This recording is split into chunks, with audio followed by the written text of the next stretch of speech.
Muy buenas. Antes de presentarte a Alex, es importante que sepas que Storytelling Fácil solo estará disponible hasta este viernes 25 de noviembre de 2022. Después de Black Friday, cerraré las inscripciones y si alguna vez se vuelve a abrir, el precio subirá. Y puede que bastante. Storytelling Fácil es una de las formaciones más prácticas y efectivas que he creado en los últimos 20 años y también una de las más populares de este año. Descubrirás el método exacto que utilizamos miles de negocios y marcas personales en todo el mundo para convertir emails aburridos que duermen en emails adictivos que venden. Según varios alumnos, los bonus que vienen con este curso ya de por sí justifican la inversión. Y además he añadido otro, probablemente el más práctico de todos. Junto con la fórmula explicada paso a paso, vas a recibir 6 plantillas para no perder ni un minuto y empezar a ver resultados casi de inmediato. 156 asuntos de correo listos para copiar y pegar. 80 ejemplos de correos rentables de grandes referentes del copywriting y el email marketing para que veas el método en acción.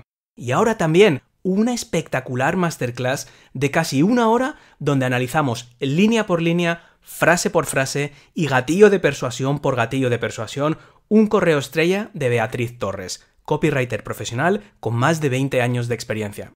Para llevarte el método con todos los bonus antes de que vuelva a subir el precio, asegúrate de inscribirte antes del viernes 25 de noviembre de 2022 en www.oscarfeito.com/storytellingfácil, todo seguido. Una vez dentro, no hay límite de tiempo para hacer la formación y de hecho puedes verla todas las veces que quieras. Más de un negocio ha recuperado su inversión con un solo envío y a lo mejor el tuyo podría ser el siguiente. www.oscarfeito.com/storytellingfácil para empezar a convertir emails que duermen en emails que venden. Y ahora, vamos con nuestro episodio de hoy. La Academia de Marketing Online, episodio 412. Hola, buenos días, buenas tardes o buenas noches y bienvenida a un nuevo episodio de la Academia de Marketing Online, tu podcast sobre negocios en Internet, estrategias de marketing digital que generan resultados y emprendedores extraordinarios. Si acabas de descubrir el programa, yo soy Óscar Feito y seré tu guía en esta audioaventura de crecimiento profesional y personal. Esta es la mecánica. Cada lunes mis invitados y yo te regalamos una buena dosis de formación, inspiración y motivación para ayudarte a crecer tu negocio en Internet. Y luego cada jueves tendrás un minisodio más cortito donde compartiré contigo alguna idea fugaz pero profunda para impulsarte todavía más. Bueno, es probable que nunca hayas oído hablar de mi invitado de hoy. No es una mega celebridad mediática del marketing online, no tiene millones de seguidores en las redes sociales y tampoco le habrás escuchado en 200 podcasts ni le verás en 170 entrevistas de YouTube. Todavía. Pero te diré una cosa, su contenido es de lo más adictivo y mejorcito que he consumido en mucho tiempo. Y pasidoritos aparte, claro. No te lo digo por decir. Llevo en este sector desde que los emails se cincelaban en tablillas de arcilla y he desarrollado una especie de sexto sentido para identificar a gente que vale la pena seguir por lo menos hasta que alguien me demuestre lo contrario. Alex Yule es una de esas personas. Descubrí a Alex hace poco, casi por casualidad, mientras me entretenía con uno de mis pasatiempos más rentables. Apuntarme a 150 newsletters y buscar cosas curiosas, patrones y tendencias comunes. No suelo ver muchos nombres españoles en newsletters de fuera, así que cuando vi el de Alex en 2 newsletters distintas prácticamente el mismo mes, empecé a tirar del hilo. Y no sabes cuánto me alegro de haberlo hecho. Te cuento. Alex Yule es un creador de contenidos que ayuda a otros creadores de contenido y emprendedores como nosotros a tener más visibilidad, conseguir más audiencia y generar más ingresos. Nada nuevo bajo el sol, vaya novedad, pensarás. Pero tú hazme caso, el contenido de este tipo es distinto. Para empezar, su newsletter, The Steal Club o el Club del Robo, está en inglés. En ella encontrarás caramelos tan golosos como, por ejemplo, un extra de 30 segundos que generó $7.500 en ventas, o cómo duplicar tu contenido invirtiendo la mitad de tiempo, o cómo robar ideas de contenido a tus propios seguidores. Si quieres descubrir todas estas joyitas y muchas más, tendrás que apuntarte a su Club del Robo y saber un poco de inglés o utilizar el traductor de Google. Mientras tanto, enciende la mente porque viene lo sugerente. Ahora mismo, Alex Yule te va a regalar 5 tácticas creativas que puedes robar éticamente, fácilmente, para tu propio beneficio. Bienvenido a la Academia de Marketing Online, Alex, y muchas gracias por estar hoy con nosotros. ¿Qué tal estás? Muy bien, muchas gracias, Óscar, y encantado de estar aquí. Bueno, para mí sí que es un placer y bueno, para que nuestros oyentes se hagan una idea, Alex, una composición de lugar rápida, ¿de dónde sale tu audiencia específicamente y cómo la monetizas? Pues todo empezó en Twitter, o sea, Twitter es el número 1 de la audiencia y todo empezó cuando hace más o menos 2 años empecé a crear contenido ahí y mi foco era solamente Twitter. A partir de ahí, ya cuando la audiencia en Twitter empezó a crecer, lo empecé a trasladar parte a Steel Club, como has mencionado, y de ahí, últimamente ya en los últimos meses, estoy intentando empezar a diversificarme en también Instagram y LinkedIn. O sea, estamos haciendo un poquito, abriendo un poco de camino a diferentes redes. Pero si tuviese que decir la número 1, la principal fuente de tráfico y audiencia ahora mismo es Twitter.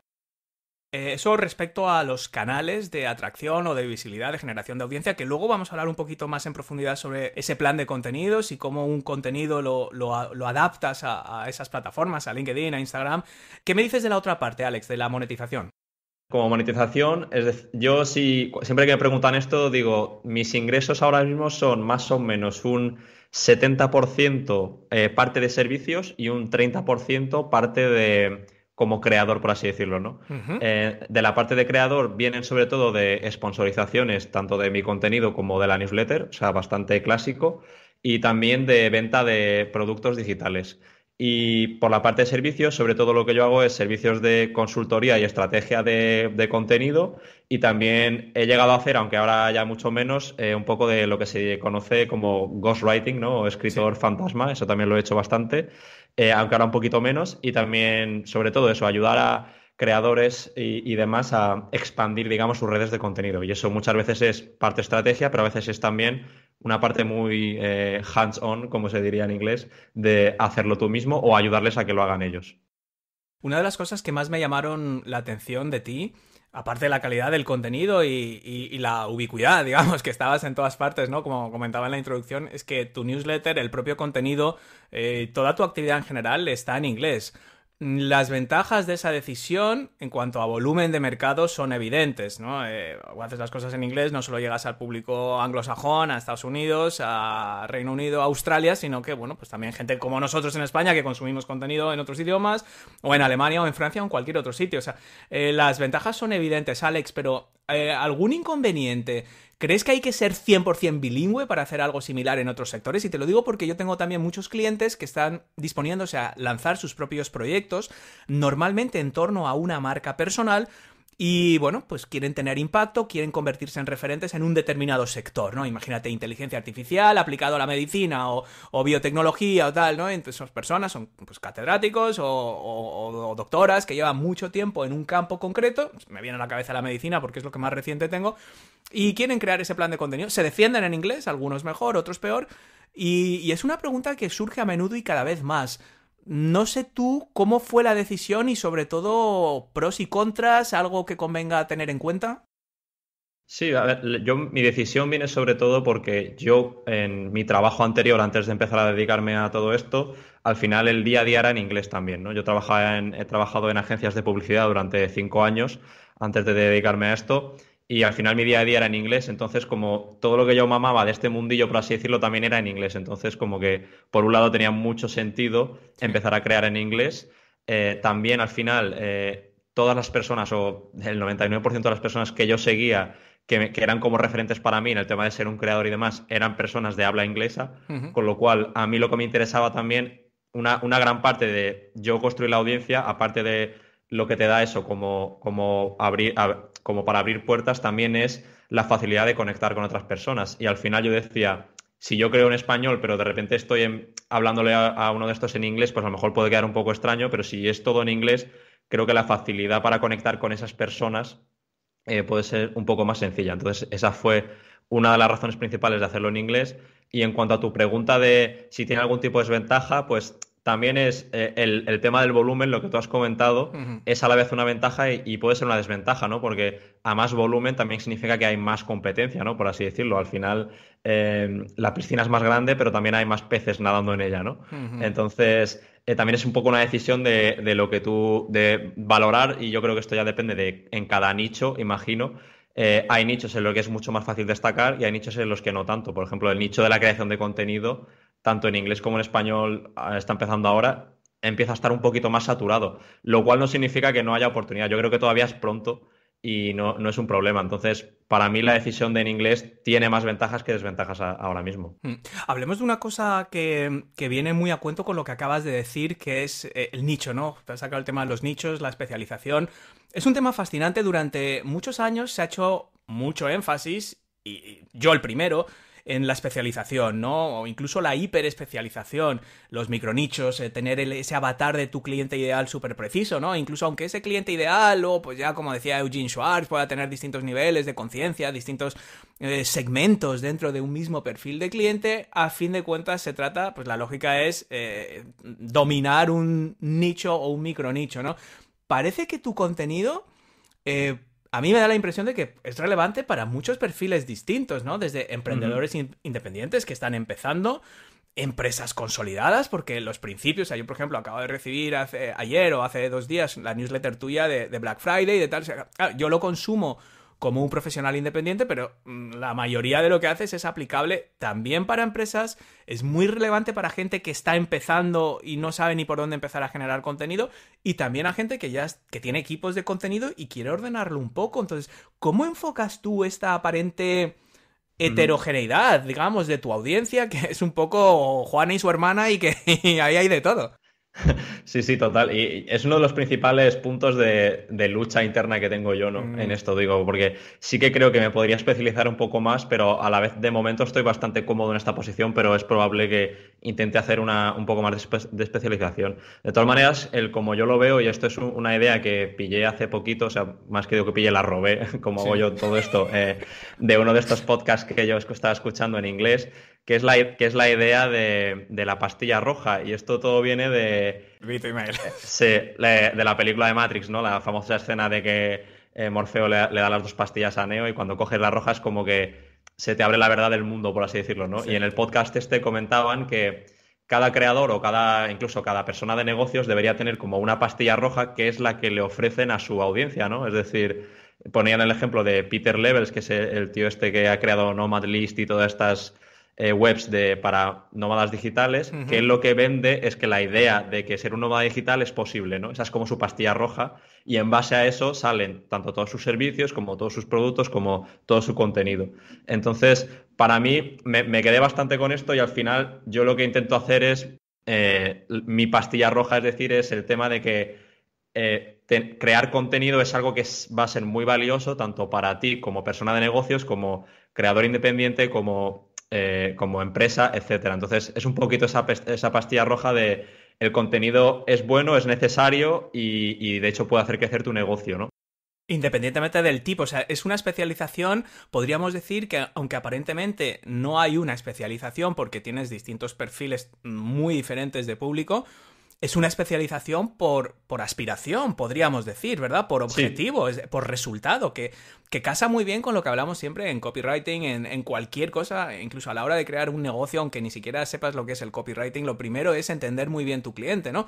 Y dentro del cliente son sus motivaciones, sus puntos de dolor, sus aspiraciones, sus bloqueos y sobre todo la transformación deseada, es decir, dónde se encuentra hoy mentalmente, físicamente, familiarmente, emocionalmente y dónde querría estar. Si entendemos eso, lo que queremos es acompañar a nuestro cliente. Habrá clientes en distintas situaciones que aparentemente tienen perfiles totalmente opuestos, pero lo que les damos es esa pastilla roja, que es esa aspiración. Y luego ya veremos si les enseñamos un día de copy, otro día de ventas, otro día es un podcast, otro día, pero de esa forma es como que todo encaja. Una cosa parecida fue hace poco en una formación que hizo Vilma Núñez, en un lanzamiento Ujú. reciente que hizo, sobre la importancia de la iba en contra de la especialización. Yo puse algo yo en Twitter, se me echó muchos copywriters encima, ¿no? Porque decía, joder, o sea, claro, vas a ir contratando a un copy que también te hace el SEO y que también te hace... No, a ver, hay de todo, ¿no? Lo que yo quiero decir es que al final Vilma hablaba de esos perfiles I y perfiles T. El perfil tradicional es decir, no, yo solo soy SEO, solo soy SEO, solo hago SEO, solo hago copy o solo hago lo que sea. Y luego están los perfiles T. Es decir, bueno, tu especialidad, Alex, yo creo que pueden ser muchas, puede ser el copy, puede ser el contenido, digamos, es tu fortaleza, es tu superpoder, ¿no? El mío a lo mejor es el podcast, es hablar, porque me dejas y puedo estar 7 horas. Pero eso es simplemente una herramienta, digamos, ¿no? Porque sabemos de copy, sabemos de ventas, sabemos de persuasión, sabemos de diseño, sabemos de usabilidad, no como el mayor experto, pero todo eso lo ponemos al servicio de esa pastilla roja, de ese resultado. O sea que yo creo que esto es un punto fundamental. Cuéntanos el plan de contenido, Alex, tu plan. ¿Cómo lo haces? O sea, a mí me interesa mucho saber tus rutinas de publicación, tus rutinas de planificación, porque claro, publicar... Yo, por ejemplo, antes de hablar contigo he escrito un email y estoy muy satisfecho con el resultado. Lo he escrito en 40 minutos. A la gente le parecerá mucho, le parecerá poco. A mí me parece un buen email en 40 minutos, de principio a fin, me parece genial. Está muy bien. Lo puedo hacer gracias a que tengo las ideas muy bien ordenadas. Y eso es una cosa que explico en mi curso de storytelling. Es decir, cómo tener esas ideas ordenadas para saber lo que tienes que hacer. ¿Cómo divides tú tu trabajo entre lo que es la planificación de la forma más precisa posible? ¿Cómo valoras... Has dicho Instagram, LinkedIn, ¿por qué no TikTok? O sea, ¿cuándo decides que Instagram te está dando un rendimiento suficiente como para seguir aprendiendo y seguir mejorando y seguir experimentando? ¿O que quizás es el momento de probar Clubhouse o de empezar a hacer directos en LinkedIn o de hacer una newsletter en LinkedIn? O sea, tengo mucha curiosidad por saber cómo es tu plan de contenido, cómo es tu rutina y tus hábitos. Pues al final el contenido sobre todo lo empecé a pensar y lo sigo pensando ahora es qué es lo que me lleva a mí, por mis habilidades o también por lo que a mí me gusta hacer, la menor fricción posible para crear, porque la fricción para crear para mí es el enemigo número uno de ser constante con tu contenido. ¿A qué me refiero con fricción? Por ejemplo, escribir un post de LinkedIn no tiene la misma fricción que grabar un vídeo para YouTube, por ejemplo. Porque requiere diferentes cosas, no requiere un guión, después tienes que grabar, tienes que tener en cuenta el sonido, en plan, son cosas más complicadas. En cambio, un post de LinkedIn te puedes sentar y en 15 minutos puedes haber escrito un post de LinkedIn y publicarlo y fuera. Entonces yo por ahí es en cuanto baso mucho de mi proceso de creativo en eso, ¿no? En qué es lo que me lleva a menos fricción. Y después también en las redes en las que yo creo que mi público ideal puede estar o puedo encontrar parte del público ideal. De momento... Al principio lo encontré todo en Twitter.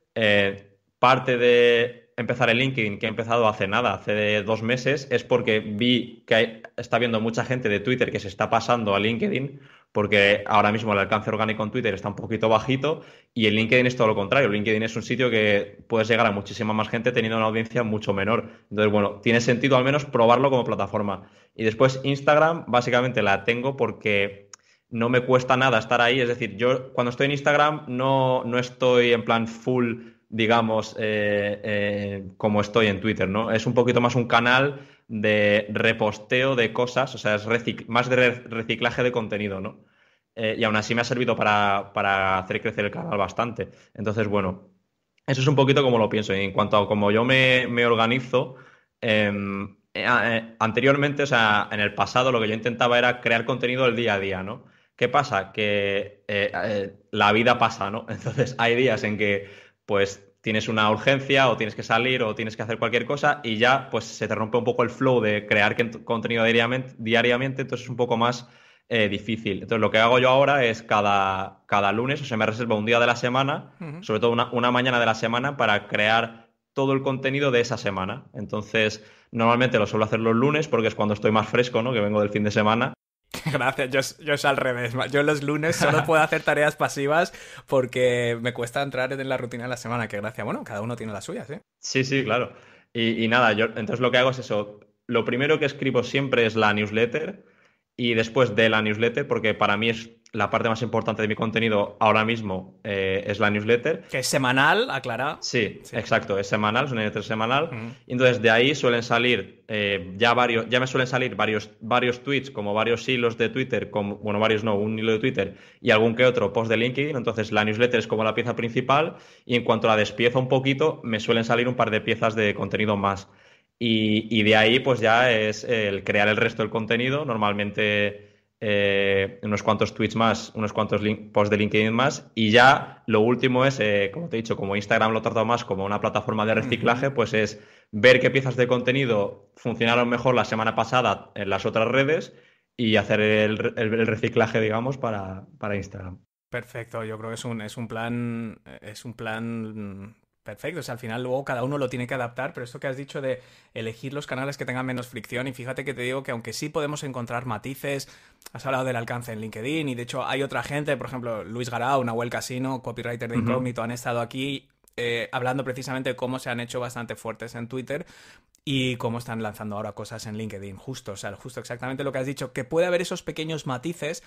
YouTube Shorts, igual un YouTube Short o un Instagram Reel no requiere tanta fricción, ¿no? Pero lo importante realmente es al final lo que a ti te facilite la creación y ese plan, ¿no? Ese plan de, yo supongo que el lunes cuando te pones ya a crear ese contenido para la semana, tú tendrás una lista de ideas que vas anotando durante la semana, por lo tanto no te pasas 2 horas pensando a ver cuál va a ser el contenido de esta semana. A veces lo tendrás más claro, otras no, pero la clave es no solo apartar tiempo para la creación, que es lo que haces tú los lunes, sino apartar tiempo a lo largo de la semana previa o semanas previas para ir alimentando esas ideas, ¿no? Sí, sí, total. Esa es la otra parte que faltaba por mencionar, es eso, yo uso mucho Notion como herramienta para escribir y todo, y básicamente tengo una hoja que es solo apuntar ideas que me van ocurriendo durante la semana, o Claro. mismamente yo soy muy fan de no empezar a crear enfrentándote a una página en blanco, ¿no? Porque para mí es básicamente imposible Sí. empezar a escribir, o sea, no es imposible, ¿no? Pero cuesta muchísimo trabajo empezar desde una página en blanco. Entonces, yo lo que hago durante la semana es, mientras yo consumo contenido, que para mí es otra parte fundamental de crear contenido, es consumirlo, ¿no? Porque Claro, claro. ahí es cuando generar más ideas, pues apuntar, oye, he leído esta newsletter, me ha dado estas 2 ideas, las apunto en la hoja esta, ¿no? He leído yo qué sé, he visto este vídeo de YouTube, pues lo mismo. Y el lunes, en cuanto me siento, pues ya parto de eso, ¿no? No parto de la parte de la página en blanco. Es curioso porque es exactamente el mismo método y tú no lo has visto por dentro. El curso que tengo yo de storytelling, que está aplicado al email marketing, empieza así, ¿no? Empieza, lo más importante, esa observación cotidiana. Sí. Al ser un curso de storytelling, lo que estamos es pendiente sobre todo de historias, ¿no? Pero yo es el mismo método que sigo yo. Yo no soy tan sofisticado como Notion, yo uso las notas del iPhone, pero que tiene una cosa que son las etiquetas, ¿no? Y sí que utilizo las etiquetas para decir, oye, ¿qué voy a promocionar con esto? Bien un podcast, bien un curso, bien un tal. Y luego, como en el día a día estoy observando historias, ¿no? Es consumir contenido, pero es realmente estar con los ojos abiertos en lo que te sucede en el taller, lo que te sucede en el médico, lo que pasa aquí, lo que pasa allá, lo que has visto en la tele y también cosas que has consumido en otros sitios, ¿no? Y cómo luego eso, de ahí sale un email y ese email, aparte, alimenta la publicación en LinkedIn, se puede crear un hilo de Twitter.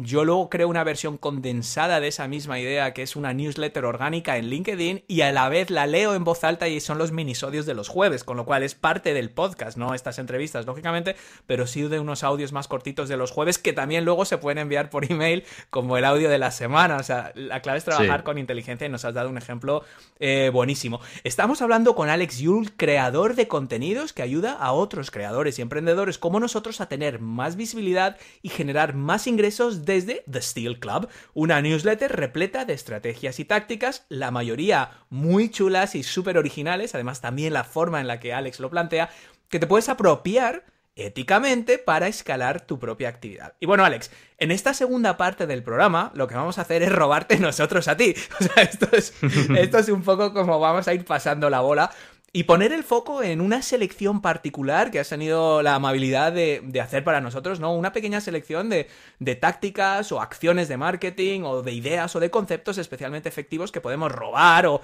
digamos, tomar prestadas de otra gente, dándoles, por supuesto, nuestra propia salsa, nuestro propio toque para hacer crecer nuestro negocio. ¿Por cuál quieres empezar?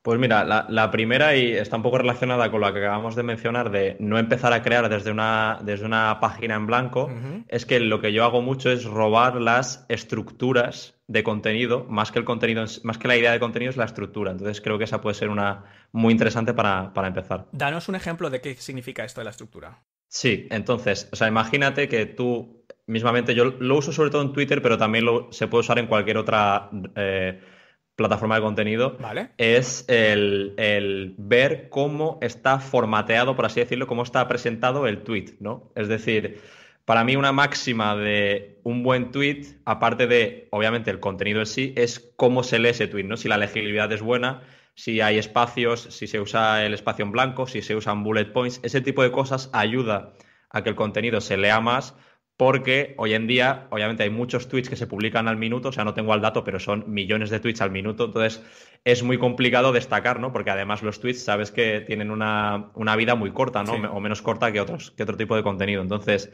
para que un tweet destaque, para empezar, tiene que estar bien escrito. Si es un troncho de texto, ¿no? Así muy gordo, la mayoría de gente lo que pasa en tu cerebro es que sigues haciendo scroll porque dices, va, es que no me voy a leer esto ahora mismo, ¿no? Porque además el mood de leer en Twitter normalmente no suele ser tan, no sueles estar tan dispuesto a sentarte 10 minutos a leer algo, ¿no? Sino que es más contenido rápido, ¿no?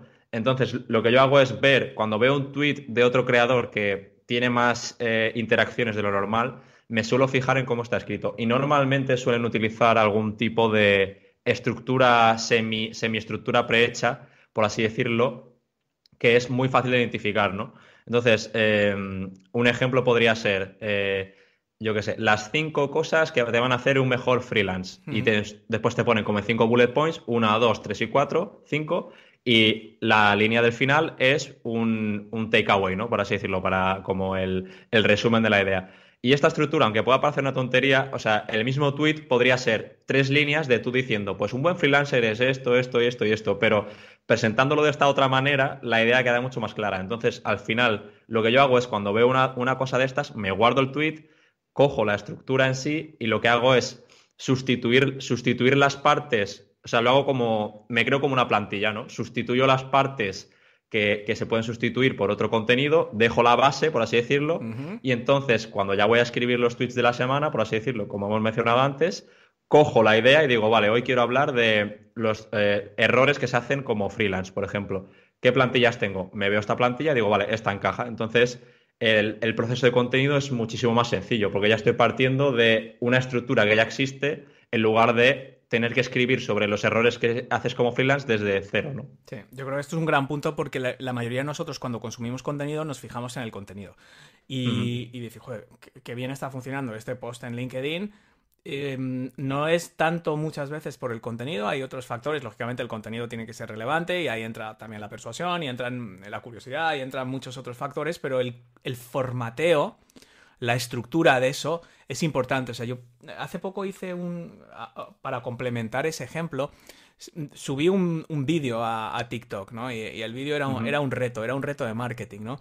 Y me hizo gracia el formato de reto, ¿no? Por picar la curiosidad de la gente, porque a la gente le gusta demostrar cuánto sabe, y era decir, yo te cuento una historia, que además era una historia muy ochentera, de Karate Kid, de Miyagi, que decide ampliar el negocio, entonces decide, tiene una lista de emails que fue recopilando en el torneo de All Valley, entonces hace una campaña de email marketing y empezó a dar una serie de cifras y métricas, y al final les digo yo, ¿cuánto gana Miyagi con esta acción? Y bueno, en TikTok, pues nada, era muy complicado. La gente no tuvo tanta repercusión, entonces yo luego se me ocurrió la idea de crear una estructura totalmente diferente donde el reto se presenta en LinkedIn y en función de lo que vaya comentando, se le pide a la gente que comente. Y una vez la gente ha comentado, ahí se les manda a una landing page donde hay un formulario de registro para ver un vídeo con la solución exacta paso por paso. Eso es una estructura. Entonces, el tema no es el reto en sí, ni si la landing es más bonita o más fea, ni siquiera la publicación, pero ahí estamos hablando de una estructura de una cosa usando piezas que ya conoces, que es una landing page, que es un formulario de suscripción, que es un vídeo y que es un post en LinkedIn, pero la estructura es algo que yo no había visto en ningún otro sitio. Vamos, esto se me ocurrió a mí, seguro que los hay, pero la forma en la que se hizo, pues eso ya es una estructura que puedo usar para muchas otras cosas. Entonces ahí es fijarse. Siguiente hack, siguiente truco, siguiente cosita. Vale, esta es una que yo veo mucho en el día a día porque yo, una cosa que hago, o sea, ahora estoy trabajando con la gente de Tweet Hunter, ¿Sí? que es una herramienta de estas para publicar en Twitter, ¿no? Para programar tweets y todo este tipo de cosas. Entonces, ellos tienen una feature que es el tema de los auto DMs. Es decir, tú puedes mandar un DM automáticamente a una persona cuando hace una acción X o Y en tu tweet, ¿no? Normalmente suele ser o darle a like, o comentar, o darle retweet, ¿no?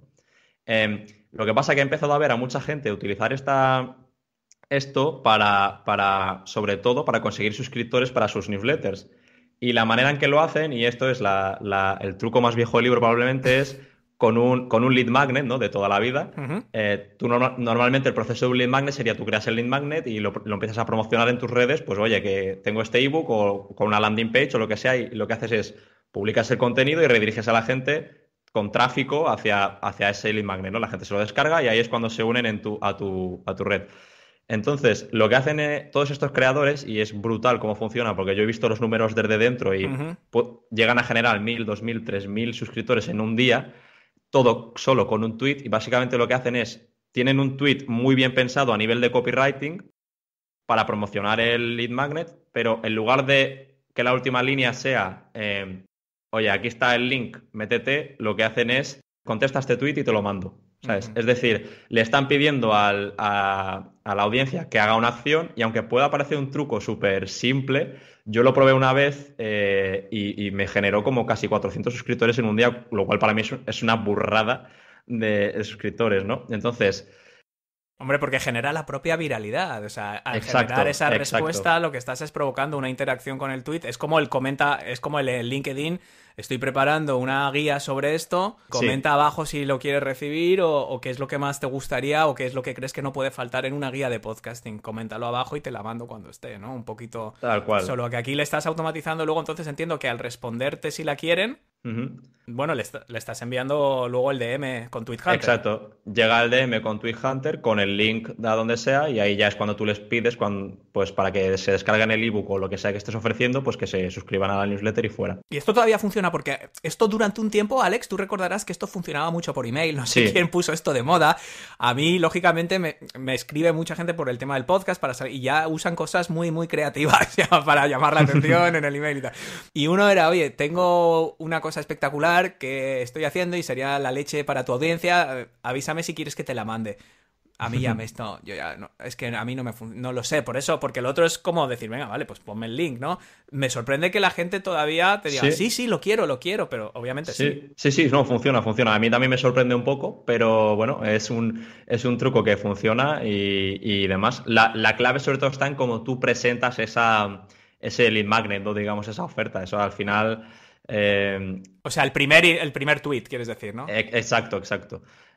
Sobre todo lo que yo he visto que suele funcionar es presentarlo como... A ver, también es otra vez el truco más viejo del mundo, ¿no? Pero presentarlo como algo que te ha llevado como mucho trabajo, como, "Buah, me he pasado 20 horas haciendo un research de el marketing de no sé qué, y aquí está todo lo que he aprendido en 20 horas, aquí lo tienes tú en un ebook que te lo puedes leer en 3 minutos, ¿no? Algo así. Sí. Y eso funciona. Funciona, pero sigues teniendo el punto de ¿y por qué? ¿Por qué te voy a contestar? ¿Por qué no me lo pones ya? ¿Sabes? O sea, siempre queda Sí, esa sí, sí, mosca. sí. Se me acaba de ocurrir una cosa. Joder, sabía que iba a pasar esto contigo. Mira, hace poco yo entrevisté a una persona que aprecio mucho, que es muy buen amigo y que es espectacular como emprendedor. Y no voy a decir quién es porque todavía no es una cosa que es pública. Pero la idea era un bonus que estoy preparando para un tema relacionado con lanzamientos. Y esta es una persona que había Ujú, hecho un lanzamiento que había facturado más de 100.000 euros con ujú. 15.000 leads, 400 altas para una membresía. La membresía costaba 30 y pico euros al mes o 333 al año. Y bueno, pues 400 personas, entre unas. Solo esa acción, más de 100.000 euros. Con un Wow. ROAS de 7 veces. O sea, y en el tweet puse. Mis tweets no tienen la repercusión de los tuyos porque estoy empezando a redescubrir y a volver a hacerme amigo de Twitter. Y entonces el tema es decir, mira, dentro de poco voy a entrevistar a una persona que ha hecho esto. Este lanzamiento, este tal, estos son los datos y esto es lo que ha ganado. ¿Qué te gustaría que le preguntara? Ujú. Volaron las respuestas. Y había desde Imagino. gente sarcástica de quiero conocer a tu madre, y mucha gente era, jaja, sí, pregúntale cuánto ha metido en Publi, cuánto ha hecho tal, seguro que tal, cuánto rentabilidad, eso es facturación bruta, cuánto le quedó después de pagar el equipo y la Publi. O sea, había gente más sarcástica, que luego, por Ujú. cierto, se van a sorprender cuando vean la realidad, porque realmente era ridículamente poco lo que invirtió en publicidad. Y entonces se me está ocurriendo que con esto que tú me estás diciendo, toda la gente que respondía Porque luego mucha gente decía, ¿y quién es? ¿Y quién es? ¿Y cuándo lo va? Y es fulano, y es mengano, y es Roberto Gamboa, es un curso de Facebook. Digo, que no, que no. Digo, que es que además es un sector que no tiene nada que ver. Entonces, generando esta curiosidad, pero esto que me acabas de decir ya me da una idea. Si yo hubiera usado esta herramienta, TweetHunter, automatizo esa respuesta a todo el que responda, oye, gracias por comentar, apúntate aquí y en cuanto esté disponible te voy a decir, te voy a mandar el link para que puedas ver la clase. Ya Exacto, está. sí. Qué buena idea, tío. Sí, a ver, es una idea como sencilla, incluso que puede parecer un poco obvia, ¿no? Pero tiene muchas aplicaciones, no solo para que se suscriban a tu newsletter, lo que tú dices, ¿no? O una waitlist o distribuir un producto de una manera un poco diferente también, ¿no? O sea, pueden ser mil maneras. No, por ejemplo, mira, estoy creando, esto yo lo hice cuando creé el primer curso de podcast, creé una lista de espera, pero la lista de espera no era el concepto de apúntate aquí y te aviso cuando esté. Era, apúntate aquí porque te voy a ir haciendo preguntas a lo largo del desarrollo del curso y el input tuyo va a ser crucial para el curso. Y les preguntaba, decía, oye, ¿qué título te gusta más? ¿Qué portada te gusta más? ¿Qué logotipo te gusta más? ¿Crees que esto es necesario? ¿Crees que este módulo es sobra? ¿Crees que...? Y a lo largo de los 6 meses que estuve desarrollando el curso, que lógicamente luego la inmensa mayoría de las ventas que se generaron eran de gente que estaba en esa... técnicamente eran waitlist, pero más involucrando a la gente. Entonces esto lo puedes hacer. Dice, oye, estoy desarrollando un curso de tal y me encantaría que me ayudaras a crearlo. O sea, ¿qué es lo imprescindible que no puede faltar? Comenta abajo y luego le mandas a una lista y decir, oye, me ha encantado, o sea, gran idea. Claro, el problema es que la gente te diga, no me interesa un curso de podcasting y tú ya le respondas, me ha encantado, muy buena idea, ya, apúntate aquí. O sea, que bueno, eso siempre va a pasar, ¿no? Sí, es un poco complicado, pero desde luego es que se te ocurren mil maneras de utilizarlo, la verdad. Me ha encantado, Alex, me ha encantado. Una cosa, ¿y esto se puede hacer con LinkedIn? TweetHunter obviamente es solo para Twitter. Sí, TweetHunter es para Twitter, pero los mismos creadores de TweetHunter han creado ahora, hace unos meses, Taplio, que es básicamente TweetHunter para LinkedIn. O sea, han reciclado toda la herramienta. Lo que no sé si la parte de los DMs todavía la tienen ahí o no, porque esto depende mucho de las APIs, ¿no? De cada una de las plataformas que permitan eso, ¿no? Vale. Sé que, por ejemplo, un problema que se estaban encontrando estos de TweetHunter con esto es que la API de Twitter limita los DMs que tú puedes mandar al día a 1000. Y muchas veces estos tweets se hacen tan virales que sobrepasan las 1000 respuestas. Entonces, se suele capar ahí, ¿no? Entonces, bueno, es una cosa a tener en cuenta también. O sea, que obviamente, imagínate obtener 1000 respuestas en un tweet, es una burrada, ¿no? Pero pasa. Bueno, claro, pero por ejemplo, en el ejemplo tuyo del libro, de si quieres que te lo mande o lo que sea, ahí es una faena. Pero en el que te he dicho yo, no, porque la gente tampoco espera una respuesta, simplemente está comentando lo que ellos le preguntarían a una persona que ha hecho este lanzamiento. O sea, que ahí ni siquiera sería eso un problema. Y entiendo que la limitación es para LinkedIn, no para Twitter. Sí, creo que sí. Sí, no estoy equivocado. Sigamos, Alex, porque podríamos estar 2 horas hablando de cada una. Sí, vale, pues la siguiente es más de tema de branding y sobre todo es una cosa que he visto y cada vez lo veo más en todas las redes es el tema de elegir un color, digamos, para brandearte y a la vez como una especie de claim, ¿no? Tomar como un claim como tuyo. Y ahora voy a explicar lo que es eso. Cuando digo lo del claim me refiero es que por ejemplo, y esto lo empecé a ver hace un año y medio en Twitter, o sea, empezaron a salir por ejemplo, I am the writing guy, por ejemplo, ¿no? O soy el tío de los frameworks. Autodefinirte como la persona, Exacto. El experto o la persona de este tema. Exacto, exacto. Y aunque puede parecer una cosa también bastante obvia, es una cosa que ayuda a que cuando la gente llega a tu perfil, sobre todo gente que no te conoce, que inmediatamente haga una asociación con lo que tú haces o vas a hacer, ¿no? Es decir, yo entro en el perfil de esta persona y pone, soy el writing guy, vale, pues ya sé que esa persona habla de escribir y sé que es el guy, ¿no? Por así decirlo. Esto, Alex, ¿sabes quién? Yo lo recuerdo hace mucho tiempo y sé que esto ha tenido vaivenes. En cuanto has dicho el Writing Guy, a mí me ha venido a la cabeza Cliff Ravenscraft, que era el podcast Answer Guy o el podcast Answer Man. O sea, él se hizo llamar, y te estoy hablando de hace, pues, antes de que yo empezara mi podcast. Igual te estoy hablando de 2011. Bueno, mi primer podcast lo hice en 2011. Y yo creo que por aquella época yo ya estaba escuchando el podcast de un tipo que se llama Cliff Ravenscraft, que fue alumno de Pat Flynn y de toda esta gente, y que era el tío del podcast. A raíz de ahí, mucha gente empezó también a autobrandearse The Email Copywriting Guy, The Autoresponder Guy, The Funnel Hacker Guy, o sea, y hubo como que se quemó. En Sí. paralelo con lo que justo hablábamos antes de que la gente no quería encasillarse. Yo en su día pensé decir, yo me presento yo como el podcast guy de español, pero luego Ujú. justo por lo que hablábamos al principio decir, es que para mí el podcast es una herramienta, no es el fin en sí mismo, entonces no quiero limitarme a nicharme de esa manera, pero puedes hacerlo más general.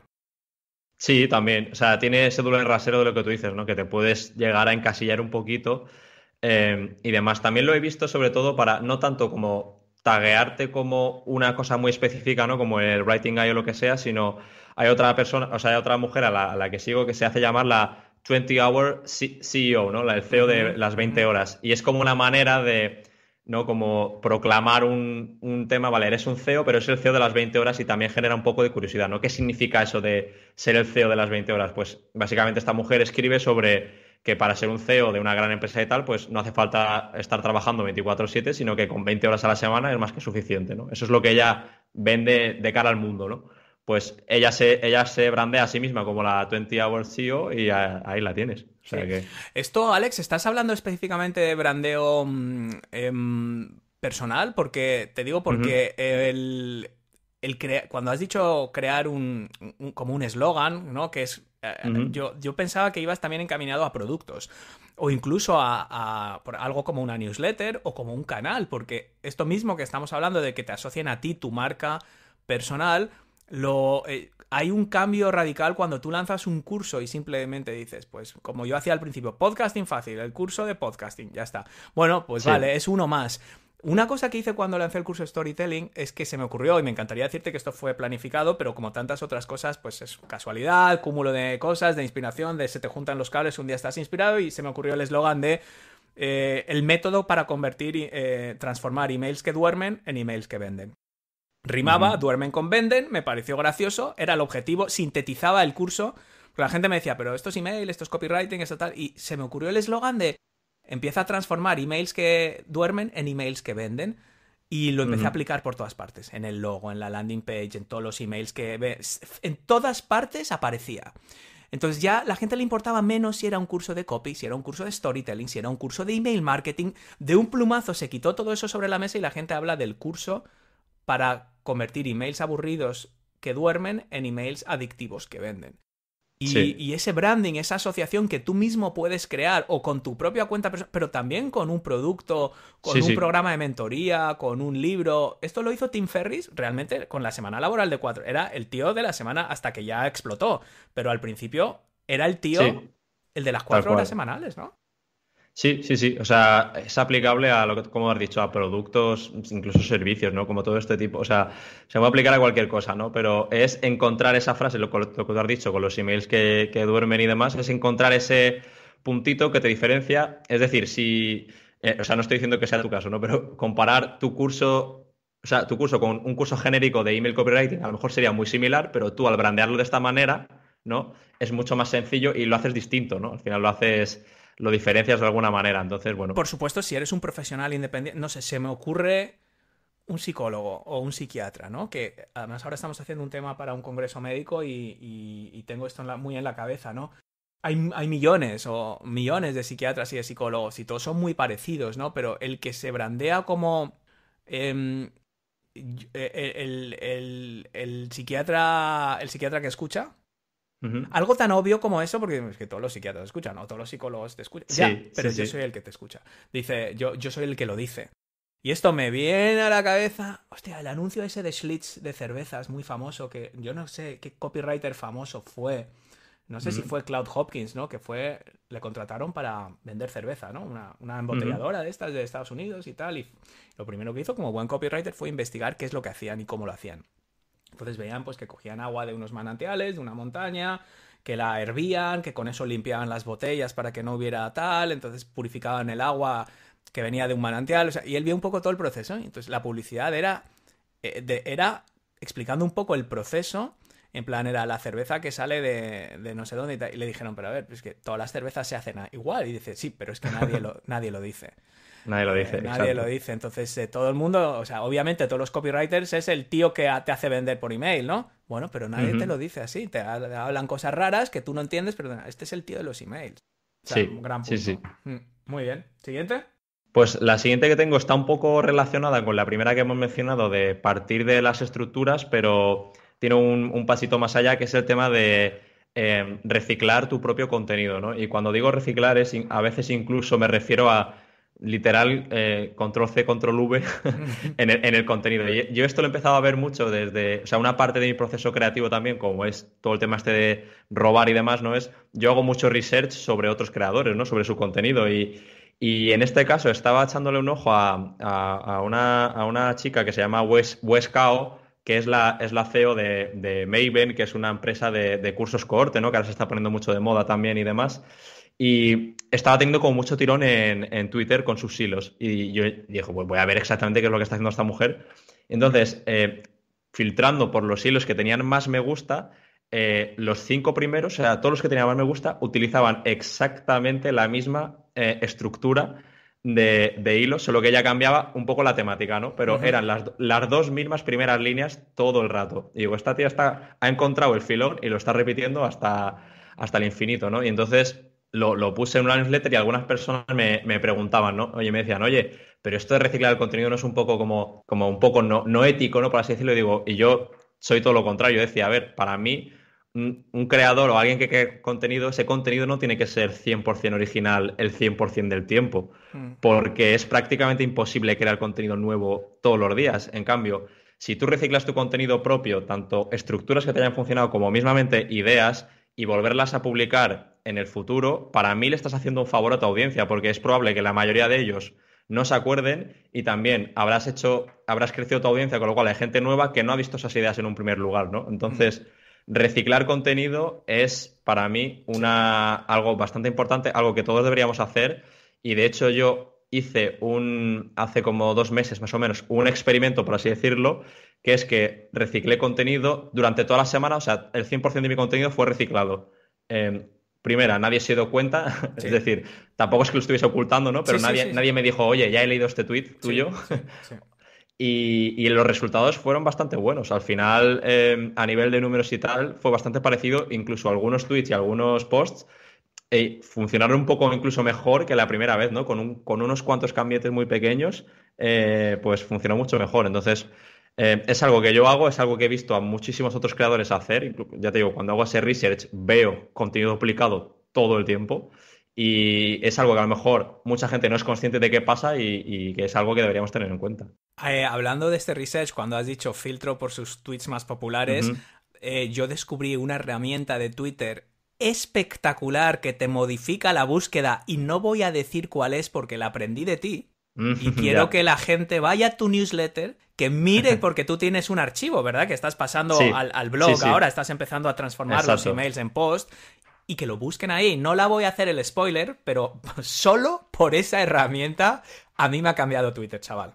Es Es decir, brutal, sí. es brutal. O sea, yo veo el perfil ahora mismo, esto que me estás contando de la chica esta, y tan sencillo, de hecho se me abre solo y ya estoy viendo sus tweets más populares. O sea, yo ahora entro a ver a ti o a Nahuel o a Copy de Incógnito, a cualquiera que esté haciendo hilos en Twitter y voy a ver esa estructura que les está funcionando en todos. Y qué casualidad, los 3 o 4 tweets más populares tienen la misma estructura. Y a veces, como tú dices, es el mismo contenido reciclado. ¿Cómo descubres esto? Con una herramienta que solo vas a descubrir si sigues si te apuntas a la Steel Club de Alex, ¿no? Eso está ahí.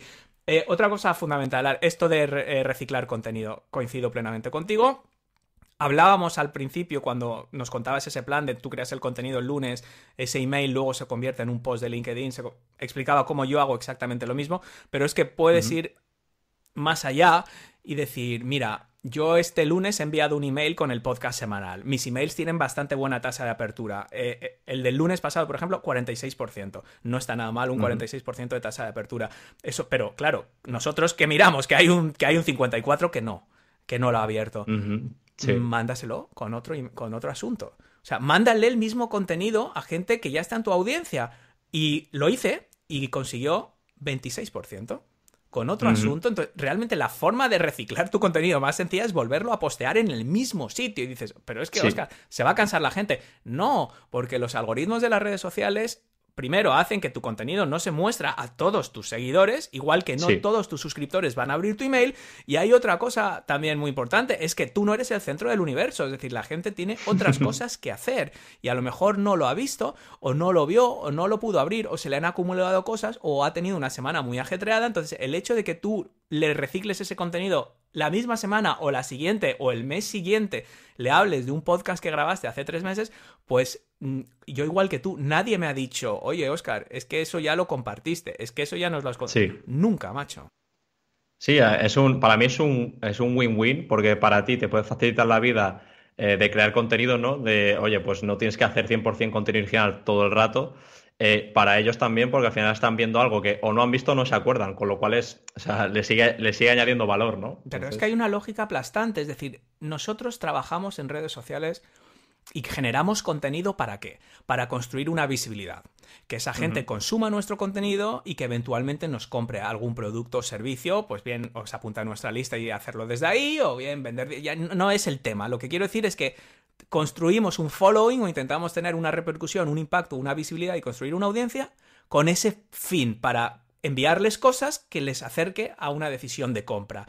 Entonces, lo que estamos diciendo es que la mayoría de la gente se esfuerza en duplicar o triplicar o crecer la gente que les sigue, cuando a lo mejor, si consiguen que ese contenido, que es el que va a acercar a la gente que ya les sigue, se acerque a una decisión de compra, sería igualmente efectivo. Por lo tanto, ese contenido no pienses que es solo un contenido para atraer a gente nueva y que se retuitee y que se haga viral y que te sigan 400 personas nuevas o se apunten a tu newsletter, sino que es que también es un contenido que va a nutrir a aquellos que ya te siguen. Y si no lo han visto por los algoritmos y ya has creado un contenido que ha sido bueno, ¿por qué no lo vuelves a compartir otra vez? Aparte de que te va a seguir gente nueva, claro. Sí, sí. Último punto, Alex, ¿qué nos tienes reservado para el postre? Pues para el postre, bueno, no sé exactamente cuándo vas a publicar esto, pero como falta más o menos un mes para 21 Black Friday, de noviembre. Pues mira, creo que viene, a lo mejor viene un poquito justito para algunos, pero creo que podría funcionar. Es que tengo una táctica para vender de cara a Black Friday, ya que viene. Entonces, claro, el otro día tú lo has dicho, ¿no? Mi último mail fue sobre eso y es porque estuve haciendo un poquito de research, ¿no? Sobre cómo algunos creadores promocionaban sus productos y demás de cara a Black Friday, ¿no? Y me llamó sobre todo la atención de una chica que se llama Steph Smith, que tiene un podcast y tiene varios temas de contenido y demás. Y ella lo que tiene es un libro que se llama Doing Content Right, que es un pedazo de libro enorme sobre cómo hacer contenido, que como toca todos los palos de contenido, tanto de SEO como redes sociales, bueno, es una burrada de libro. Y vale el libro $100, ¿no? Que es mucho. ¿Qué pasa? Que ella, para promocionarlo de cara a Black Friday el año pasado, en lugar de decir el día antes o así, decir, vale, mañana mi libro está rebajado al 50%, ¿no? Que es lo que haría todo el mundo. 10 días antes, creo que fue exactamente, puso el libro a $35 a la venta. Entonces lo que dijo es, cada día hasta Black Friday el precio del libro irá subiendo $5. Entonces cada día va subiendo hasta el día de Black Friday, que va a doblar el precio en lugar de estar más barato, ¿no? Entonces, esto genera dos cosas. La primera es como ese FOMO, ¿no? Ese de tengo que comprarlo ya porque mañana va a estar más caro. Y la segunda es que te estás adelantando a todo el mundo que va a hacer promos los 3 días de Black Friday y te estás adelantando. Entonces es como algo, tienes muchísima más competencia que si hubiese hecho lo mismo el mismo día de Black Friday, ¿no? Y por lo que tengo entendido, por lo que he visto a través de su Twitter, le fue bastante bien, la verdad. Cada vez he leído más y he oído más sobre el concepto de que la gente está preparando el dinero para Black Friday. Entonces, sí, cuanto antes les ofrezcas algo interesante, mejor. Luego hay 1000 formas de presentar eso. Aquí hemos tenido mucha discusión con gente como Luis Monge sobre si es adecuado hacer descuentos o no. O sea, si tú tienes un libro... El libro estaba ya a 100 y lo bajó a 35 la semana antes. Sí. Claro, entonces, creo que sí, bueno, y la gente que lo haya comprado a 100 no le va a hacer mucha gracia. Yo os voy a ser sinceros. Tengo dudas sobre esto. O sea, lo entiendo, pero al mismo tiempo, claro, cuando tú compras un iPhone y haces cola el día que va a salir, tú sabes que dentro de 6 meses va a costar menos de la mitad. Porque va a salir otro modelo. Entonces esa gente no se cabrea con Apple. O sea, han decidido ser los primeros en tenerlo y los primeros en aplicarlo y los primeros en disfrutarlo. Si yo lanzo un curso a un precio y la gente lo quiere disfrutar ya y aprovechar ya y empezar a sacar rendimiento ya, pues lo van a comprar a este precio. Que a lo mejor hay una oferta en Black Friday, que a lo mejor el día de mañana baja de precio, pues igual es porque ya es obsoleto, o igual es porque son acciones, o sea, no sé, como me da la impresión, Alex, que hay mucha talibanización con esto de las ofertas y los descuentos. No sé si tú lo percibes, por igual no es en el mercado anglosajón, pero aquí en España es como que todos repican lo mismo y ahora nadie hace descuentos, cuando a mí me parece que, o sea, yo voy al supermercado y yo no quiero que me den un bonus cuando compro las naranjas. No quiero un exprimidor. Quiero que me salgan más baratas las naranjas. ¿Sabes lo que te digo? Y si un día voy al supermercado y yo el día antes compré un melón y al día siguiente cuesta la mitad, pues no voy a montar un pollo al del supermercado porque yo quería el melón ayer, ¿no? Y entonces, Exacto. no sé tú qué opinas de esto. No, estoy de acuerdo. Yo creo que hay. O sea, estas son cosas que se saben, ¿no? O sea, tú sabes que si te esperas a Black Friday, lo que tú has dicho, o lo del iPhone mismo, que estará más barato y nadie se queja, ¿no? Entonces, a lo mejor a la gente le cuesta un poquito más aplicar ese concepto a productos digitales o de este tipo de cosas, pero es exactamente lo mismo. O sea, pues si lo compraste 2 semanas antes, pues entre comillas es un poco, pues has tenido mala suerte y ¿qué le vas a hacer, no? O sea, no hay mucho que hacer. Para mí los descuentos son siempre interesantes, siempre que obviamente no sea una táctica constante, ¿no? Para simplemente vender y ya está, sino que tienen un motivo o tengan un algo que digas, bueno, ¿no? Que lo justifique, ¿no? Pero en base a eso yo de hecho no estoy en contra de los descuentos, estoy a favor, eso, usados con mesura, lógicamente, y demás, pero bueno, sí, yo sí que lo veo, o sea, estoy de Sí, acuerdo cosas, yo, de contigo. hecho, por ejemplo, tú ahí has dicho la clave, con mesura. O sea, a mí una de las cosas que no me gustaba de plataformas de estas, de que tú subes ahí tu curso y digamos que es como la gente barra libre, pues bueno, yo tengo un curso de 200 euros y de repente la plataforma dice, pues hoy todos los cursos 5 euros. Sí. Bueno, a ver, eso ya me parece un poco exagerado. Otra cosa es que digo, tienes un curso de 200 euros, pues si lo compras hoy te cuesta 30 euros menos. Bueno, o tienes un Ujú. pequeño bonus o un extra o una clase o una masterclass adicional o una Q&A. Bueno, eso está bien. Ahora, decir, "No, esto que has pagado, este tío ha pagado 1000 euros y hoy lo vendo por 1 euro porque es Black Friday", a mí eso sí me cabrearía, la verdad. Entonces, Sí, esas son normal. cosas. Alex, se nos está acabando el tiempo, desgraciadamente, pero me gustaría antes de acabar conocer tu opinión sobre la evolución del marketing. Es un pequeña. No te preocupes que te lo voy a poner muy, muy sencillo. Venimos de un modelo clásico tradicional y tú como creador de contenido lo sabes, ¿no? Creamos una brutal cantidad de contenido gratuito, Ujú. ofrecemos desde ese contenido que se nos apunten a una lista de email con un lead magnet, sin un lead magnet, me da igual. Ese email es una herramienta de comunicación poco más o poco menos donde se relaciona y se vende. Bueno, esto es un poco el modelo tradicional. Es decir, yo necesito 1 millón de seguidores para conseguir Sí. 100.000 suscriptores para conseguir 1000 ventas. Esto es un poco el plan. ¿Qué está pasando? Hay un modelo nuevo donde hay menos contenido en abierto, donde Ujú. hay mucho más contenido de pago, aunque sea testimonial. Es decir, lo vimos hace poco con una invitada que tuvimos recientemente, Patricia Ibáñez, hace un reto de 7 días por WhatsApp, oye, 7 euros a apuntarse. Eso hace un año sería un lead magnet. Ahora no, Ujú. ahora ya era un producto low cost, un producto de inicio, inicial, o sea, el top of funnel ya es de pago. Es más, Sí. la propia newsletter se convierte ya en un contenido en sí mismo, donde estamos viendo herramientas como Beehive, o sea, todas las plataformas que están permitiendo realmente crear newsletters de pago y mucha gente ya directamente está creando una web semi gratuita casi o ni eso, es decir, con la propia plataforma de email marketing es su web. Es una Ujú. landing page donde el valor es eso. Incluso tienes newsletter gratis y newsletter de pago o solo newsletter de pago o newsletter patrocinada y digamos que el modelo ese está cambiando y ni hablarte ya del modelo de membresías, que es que ahora es una Sí. cosa absurda de todo, cualquiera que llega ya está con una membresía. ¿Tú por dónde ves esto? O sea, hay esta tendencia de que, oye, igual los creadores ya nos hemos hartado y decir, es que este contenido que tú estás creando, Alex, yo no voy a hablar del Sí. mío, pero el tuyo es de membresía de pago. Es decir, cada una de estas cosas, desde lo de Black Friday, lo que yo aprendí contigo de los tweets, cada uno de los emails, ¿por qué tienes que hacer esto gratis? Para conseguir que un 3% de tu audiencia se suscriba y eventualmente venderle un curso de $17 a un Ujú. 1% de aquellos. Entonces, no sé tú qué opinión tienes sobre esto, ya para terminar. No, es una muy buena pregunta y es algo que he pensado, ¿eh? O sea, es algo que he pensado lo de hacerlo de pago o cerrarlo de alguna manera pues eso, para que, entre comillas, se valore más, ¿no? Porque a veces está la sensación de que al ser todo gratuito o el 98% del contenido gratuito, pues como que cuesta más valorarlo, ¿no? Al final, cuando pagas por algo, que esa es la otra parte, la percepción de lo que obtienes es como que vale más, ¿no? Porque has pagado por ello. Y por tanto lo aplicas, Alex, porque lo aplicas. Sí, O sea, yo también. tengo, ¿qué he dicho yo? Mi hobby favorito, apuntarme a 150 newsletters.